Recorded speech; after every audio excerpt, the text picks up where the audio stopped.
Amen. At this time, Larry Secrest is going to come up and share some about his work.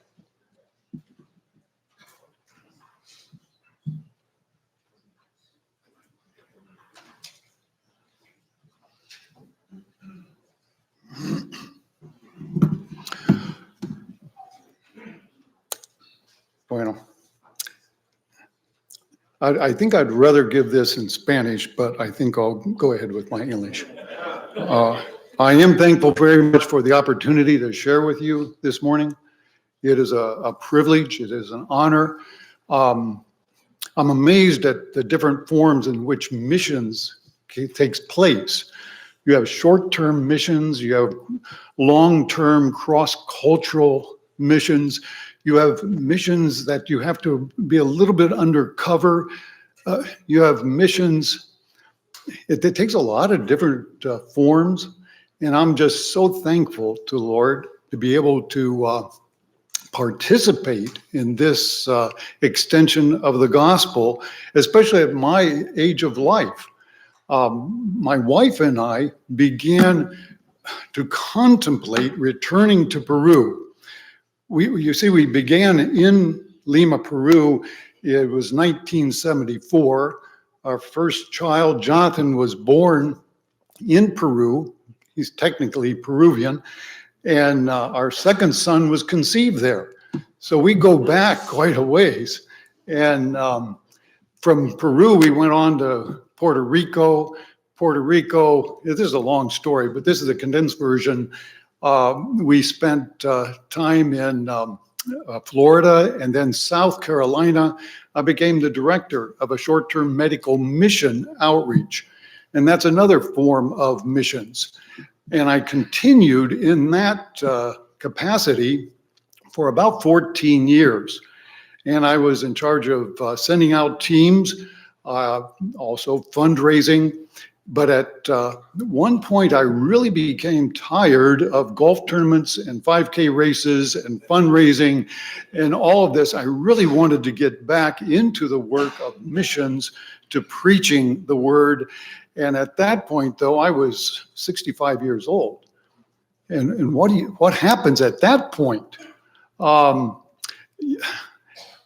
found a mission organization, a South America mission, and they were willing to receive me. Amazing. But even more amazing, I was willing to receive them. And we were able to work together. The executive director, South America Mission, is a Reformed Baptist in a Presbyterian church, and he's a kindred spirit. And the mission in Peru works out of a jungle town, Pucallpa, and primarily it's been an indigenous outreach for the last 80 plus years, but now they're starting to expand into the metropolitan areas.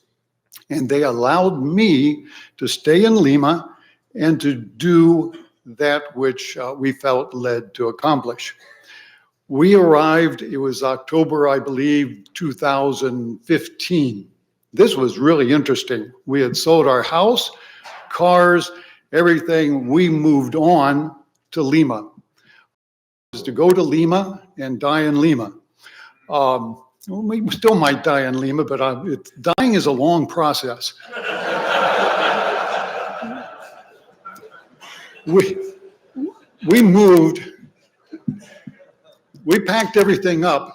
To get to the airport, a local church in Seneca sent a church bus to the house to pick up our suitcases. We had 13 suitcases. And they took us to the airport, and they didn't charge us anything extra for those 13 suitcases. It was amazing. We got to Peru, and they just let us sail right through. It was an amazing situation. We were received. When we arrived in Peru, we had some struggles. Where were we going to fit in? But we did find a place. It was in a district of Peru called Barranco. Barranco had a church there, Iglesia Bíblica Gracia Eterna, which was established by a fellow by the name of Paul Washer. You've probably heard of him. More than 30 years ago, he established that church, but that church at that time had gone through a split. a big division. And we visited there not knowing all that had gone before. And there were about 30 people in attendance. And they welcomed us with open arms. Wow, that was wonderful. And we began to work with them. Soon I became one of the elders. But after working with them for, I think it was about 4.5, almost 5 years, the church, they were averaging almost 200 people in attendance. It was growing, and people would come and say, well, is this Paul Washer's church? Well, not exactly, but you're welcome. And that was great. It was moving ahead. And there are different chapters in the life of any missionary, and flexibility is a key. And I believe in God's providence, he moved us on from there to another possible church plant. And there was a local pastor who was struggling in an area called Villa Maria del Triunfo. Very poor area, but he had a small work, and he worked with a group called Gracia Urbana. And we began to attend that church, and with the purpose of going alongside of him to help. And actually, our ministry had two components. One, the encouragement of pastors, all right, church planting. Then on the other side, the component was medical mission teams. Because you see, when I was in South Carolina, director of volunteers and medical missions, we sent teams around the world. One of the locations that we opened up was Peru. And so we were sending teams to Peru, and I would go as a team leader and translator. And now I was receiving those same teams and hosting them in Lima. So there were two components: church planting, encouragement of pastors, and then also medical campaigns. So we wanted to encourage this particular pastor, Daniel Maxi, in his work. And then that was 2020. And in March, the pandemic came and everything in Lima closed down. And that was interesting because during this time of closure, and when I say closed down, Peru per capita had the highest death rate of any country in the world. And it was against the law. You were prohibited from leaving your house. You could not use your car. They had the military on the street enforcing all these regulations. But during the pandemic, we discovered Zoom and began to meet. And then across town, there was another pastor, Miguel. He had another small work, and they were actually, because of the pandemic, considering closing, disbanding this work, but he joined with us also with Zoom. And so we began to grow together. And in the course of time, it was suggested that they leave Gracia Urbana, as there were certain tendencies within that organization that we were not comfortable with, and begin to form a new church plant with this foundation that we had over a common agreement of the 1689 London Confession, which we did. And then there was a couple other young men at that time that joined us because they had been excommunicated from their local church because of a reformed tendency. And we received them.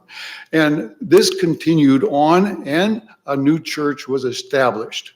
Okay, this is a lot of information, but I just see how the Lord has worked through the years. Establishing relationships, teaching us along the way. I mean, it all started back in '74, but relationships with different organizations, Grace Baptist Church in Carlisle, Pennsylvania, sending us to Puerto Rico, the learning experience there, becoming director of volunteers and medical missions for 14 years, the relationship with South America Mission, all of this coming together, creating this flexibility and a passion for the gospel, giving us the experiences and the background needed to help see this church plant move forward. I would also mention Providence Baptist Church in Encanto, Florida, with Marty and Steve Watson here. They have been a tremendous encouragement. We could not have done this without their help and support, and I do appreciate them, their vision for what could be. I asked Marty if it would be possible if we could become members of the church and go out, be sent out. And you see, it's one thing to support a missionary. It's a whole different ballgame when you have the oversight of a missionary. The monthly communication back and forth, the consultation, the involvement in the work. So I deeply appreciate all that has gone into that. And I'm very humbled by that. There's several things that humble me as I consider the whole work of missions. One is God's sovereignty and his placing his hand upon me, opening my eyes to the gospel. Another matter, calling me to the ministry to share the gospel. These are humbling. But there's another thing that really humbled me, and it's really hit me the last couple of days, because there have been some fellows come up to me that I haven't known, and they say, "Oh, I've been praying for you." And I honestly get choked up.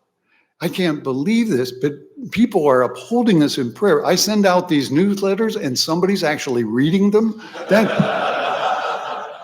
That's amazing. So again, there are two areas of ministry. One, church planning, encouragement of pastors, and the other, medical missions campaign. What I'd like to just give you an overview of the church plant that we have in Miraflores. Before we show the video clip that we have, let me say, in regard to this video clip, we have several people who are Southern Baptists who are Reformed, and they were looking for a church to attend, and they found us in Miraflores. One of these couples, he's in charge of the video, the IT, the sound systems for the Southern Baptists. And so we've been able to really take advantage of him.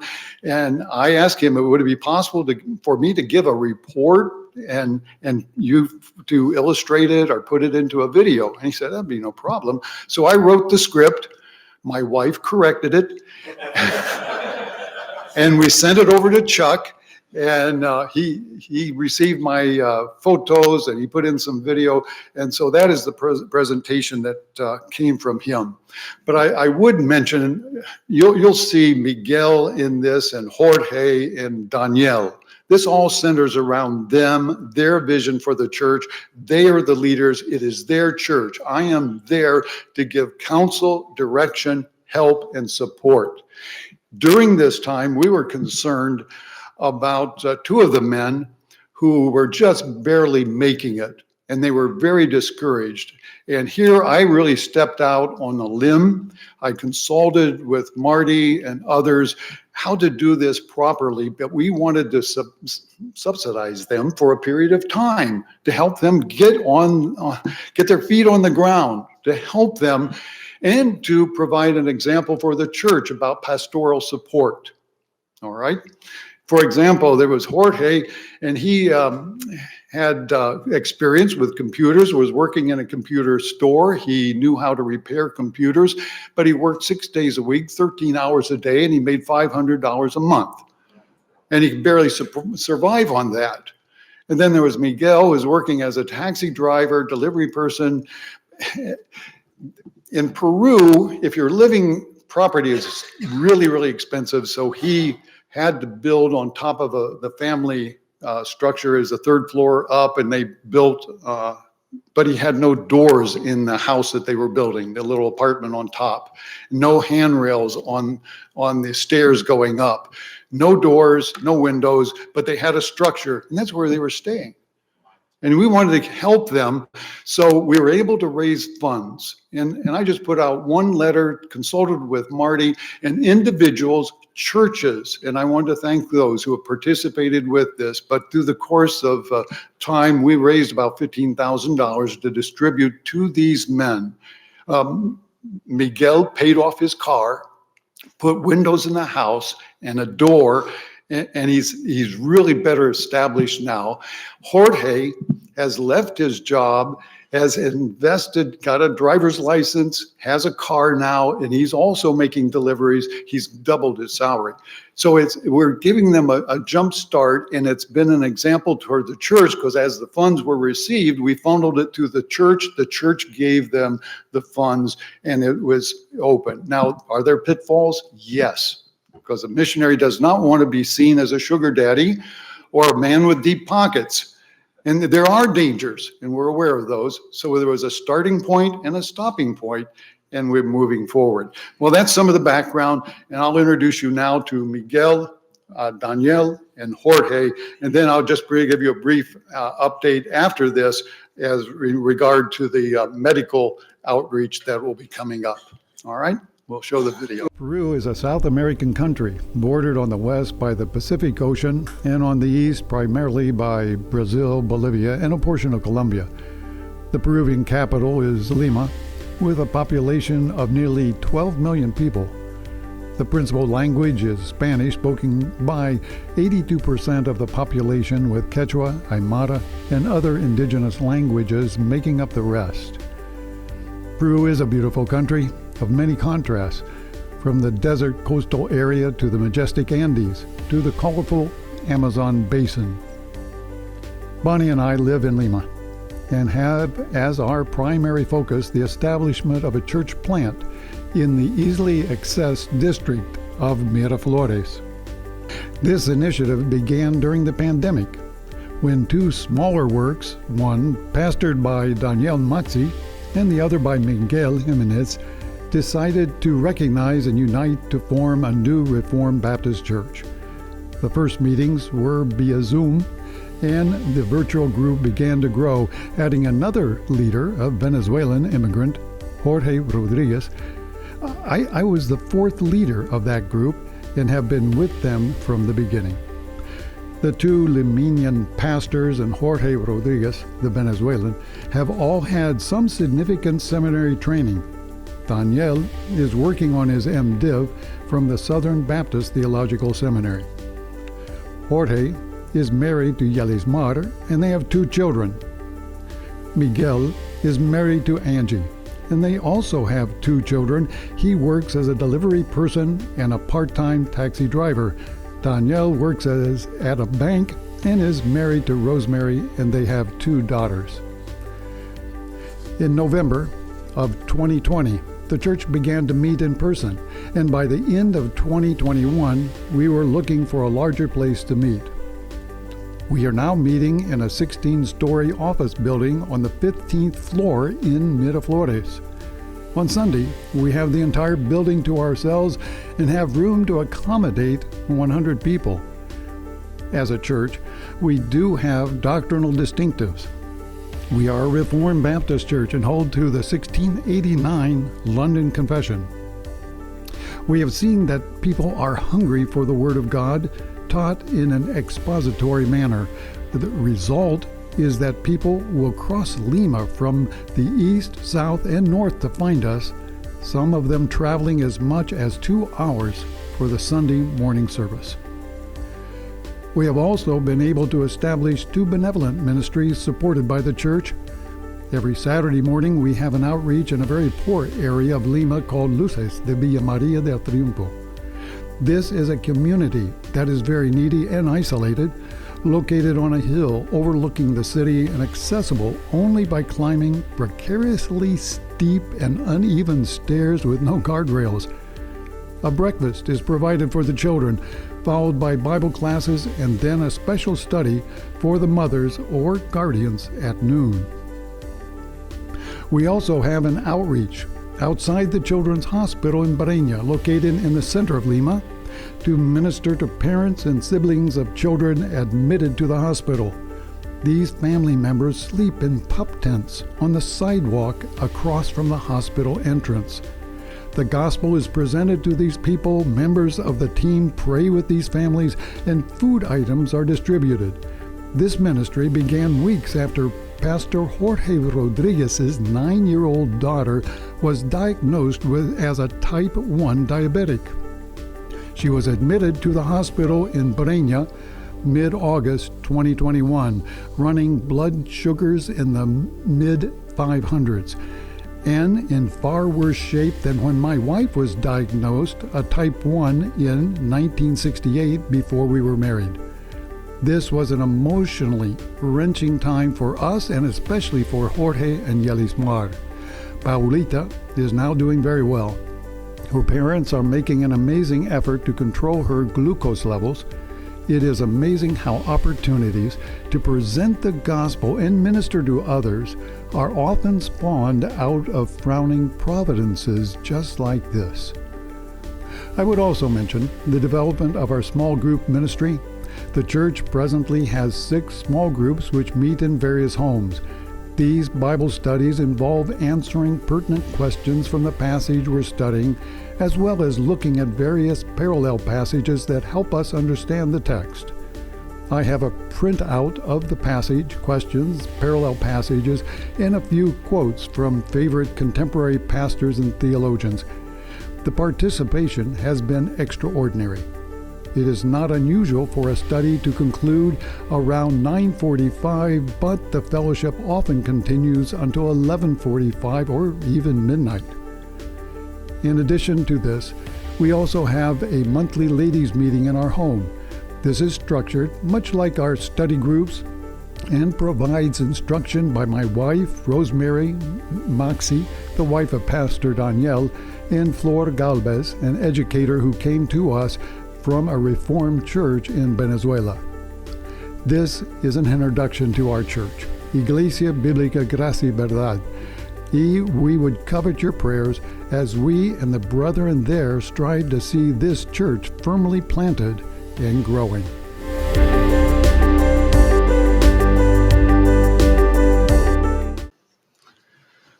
All right, that's an overview of the work. We covet your prayers. This is God's work, and we just depend totally upon His sustaining us in this ministry. There is one other element, and let me mention this briefly. I had been receiving medical teams from the U.S. Previously, I had sent those out. Now that I received them, everything stopped during the pandemic. During that time, we saw the need of a Peruvian organization to do the same thing. And so we established what is called BASE. That is Voluntarios en Ayuda Social y Evangelismo. That's volunteers and social assistant and evangelism. It is recognized by the Peruvian government. It's a nonprofit organization and tax exempt in Peru. The vision is, and we have a board meeting on Monday with our attorney, accountant, some business people, and the board of directors to plan out our medical campaigns for this coming year. We have one established for January 4th, for a 4-day campaign in Lima. Then in July, one that will extend to the mountain region. And then later in the year, one into Chiclayo in the northern part of Peru. And then finishing the year in Nauta, outside of Iquitos on the Amazon River. That's the vision. The idea, and this will start in January, we'll bring in 2 doctors from the States. We will purchase the medicines in country in Peru and fill out the team with Peruvian physicians or medical students and Peruvian dentists. Then, and to raise hopefully the funds from Peruvian businesses and make it a Peruvian identity, Peruvians reaching Peruvians. Now, of course, I would try and raise funds also from the States, but I want this to be a Peruvian outreach. This is called BASE. We have a website, and I can, if you get our prayer letter, you can see what's going on there. So I'm very thankful for the opportunity to share with you. This is what's going on, and we covet your prayers. Blessings on you.